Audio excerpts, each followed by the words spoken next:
as a Yemenite Jew, I can tell you that the name itself is not the devil, is not a pagan idol, is not the moon god, as evangelical Christians have been propagating for decades. This is a very, very sick cult, by the way, and their idiocy is quite redundant.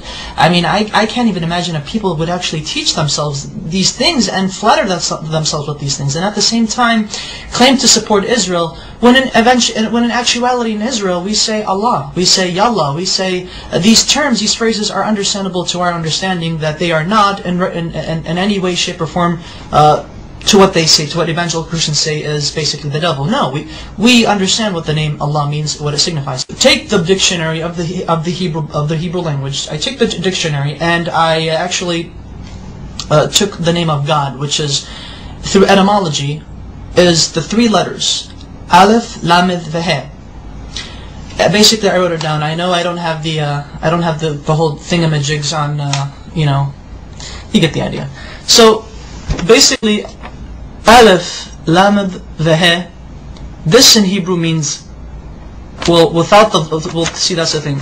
Without the vowels, because the dots, the nikud, the dots, or the vowels right here, these are vowels beneath the letters, indicate how the word itself is to be pronounced. So I'm going to block these right now for a second, but I'm going to show you.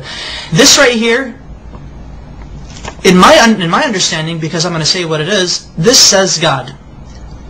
Elah is God in Hebrew. Now, with these two right here, with these two vowels, this is the Fatah Sagol, Fatah Sagol. This would indicate that this would turn the word God, which without these vowels it would be God, Elah. Now it would be Olo, Olo.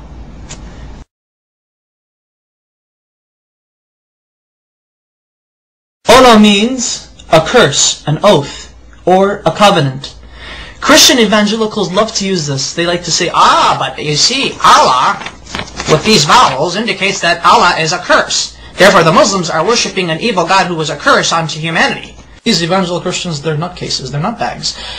And I took it upon myself further to actually see how they got this idea that Allah, the Arabic name of God, is a curse, and more recently is the devil. I don't know how they do it, but they do it. Allah is not the devil. God forbid. May God even forgive me for saying such horrible things. But here's the Hebrew version of the Arabic name Allah once it is written in Hebrew. The Arabic name Allah has 4 consonants because Hebrew is like Arabic. It's almost similar. Same alphabet, same thing, just different script. This is the Arabic name of God. This is how the script is. This is what it's connected, because Arabic is a cursive language. This is the connected form, but however it is 4 letters. 1, 2, 3, and 4. I'm going to have to baby you guys into this. Now this is the name of God, Allah, in Arabic, but broken up. So that way each letter is given its position. This is Aleph, this is Lam, this is Lam, this is He. So Allah. Okay. Now this right here, Allah in the Arabic script, this is how it would become rendered in the Hebrew rendition. That way, Allah in Hebrew would be Aleph, Lamed, Lamed, He. Okay. Now, how do we get this? Which this right here is, this basically means curse. And the only reason why this means is curse because of these 2 vowels. There are 7 letters in the Hebrew language that look like this, that have these 3 consonants. There are 7 Hebrew words in the Hebrew language that have these 3 consonants, and they're both the same. How do Hebrew-speaking Jewish people or non-Jewish people know? How do they differentiate? How do they know when a curse means a curse and God means God? Because this right here, without the vowels, this literally means God. This right now I'm just God. This says Elah, Elah. Now with the vowels, it means Ola, which means a curse. Look at this right here. I'm actually going to write down the proper Hebrew name of God with the correct pronunciation. This is how we know. This is how we could tell when God is God and when the letter represents, or when the word is God, or when the word means curse. Okay. There we go. Notice the symbol, notice the vowels. This becomes A, and this dot right here, the holom, it becomes Alo. Alo. Olo and Alo. Olo, Alo. Can you see the difference? This right here, though they have the exact same letters, Exact same letters. Everything is rendered the same thing.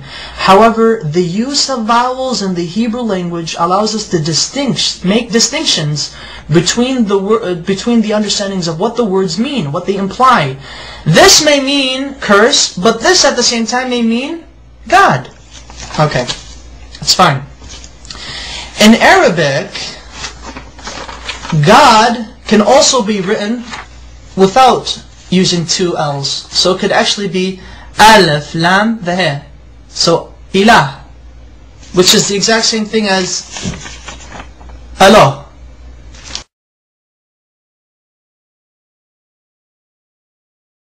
Their understanding of how they approach God is exquisitely the same. We do not share the system of belief with Christians that they and us worship the same God. No, we do not. So help me God. But Christian evangelicals do not worship the God of Israel. They do not worship the Islamic perspective of God. Maimonides, one of our greatest philosophers in Judaism, as well as a religious philosopher of Judaism, has quoted extensively in his beautiful Tayman, or the Epistle to Yemen, in which he was basically teaching and giving, basically answering many questions brought forward to him. The Jews of Yemen asked, what is your position of Muslims? Are they considered idol worshippers? Are they considered paganists? And Maimonides said, the Muslims, the idolatry has been removed from their hearts. A Muslim does not know idolatry, he does not know paganism, he has no form of whatsoever of any grain left in his heart. Therefore it is permitted unto a Jew, when he enters a land where he cannot find a synagogue, that he is allowed to pray in a Muslim mosque. He's okay, it's fine, it's okay. Hey, I can go to a Muslim mosque and pray if I have to, if I can't find a shul. However, Maimonides says, be careful. If a Jew enters a land where there is no mosque or a synagogue, then he is forbidden to enter a Christian church if there is one. Do not pray in a Christian church. And the reason why is because Christians do not worship the same God we do. They worship a pagan. They are idolaters. They are called avodah zarah in Hebrew, which means idol worshippers. So exquisitely said, so wonderfully stated. Oh my goodness! And you know, it's quite interesting that unfortunately there should be more Jews actually stating the facts as it is. That you know, Muslims and Jews and Muslims, we both worship the same God. No matter what these crazy evangelical Christians are saying, they're basically nutbags. Whatever they say, they just try to come up with exceeding lies, redundant lies. The type of lies that only a child in the kindergarten could easily make up.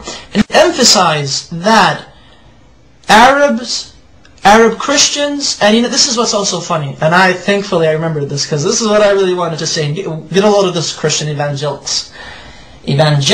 I should refer to you guys as evangelics. There are actually 20 million Arab Christians in the Middle East today, as well as the United States, as well as around the world. And Arab Christians and their religious services and their Sunday services and Mass or whatever God frickin' services they have, Arab Christians refer in the Arabic Bible, the Arabic translation of the Bible, they say Allah in reference to God. Now I would like to ask these evangelicals, what say ye of these people who claim to believe in your Jesus? What say ye to them? Now are you going to go chase them and say, oh, you're worshiping the devil. The devil is Allah. Just to let you know that classical Arabic is very close to classical Hebrew, biblical Hebrew, as well as classical Aramaic. They all tend to agree, they all agree in unison that Allah, Hashem, Allah are, through etymology, which is the study of the root of words, have come to a unanimous agreement that Allah is the perfect Arabic name of God, that it cannot be made into a male. Through its perfection, it cannot be made into a male gender nor a female gender. Rather, it is a neutral personification, not personification, but rather a neutral attribute to God. Such wonderful history.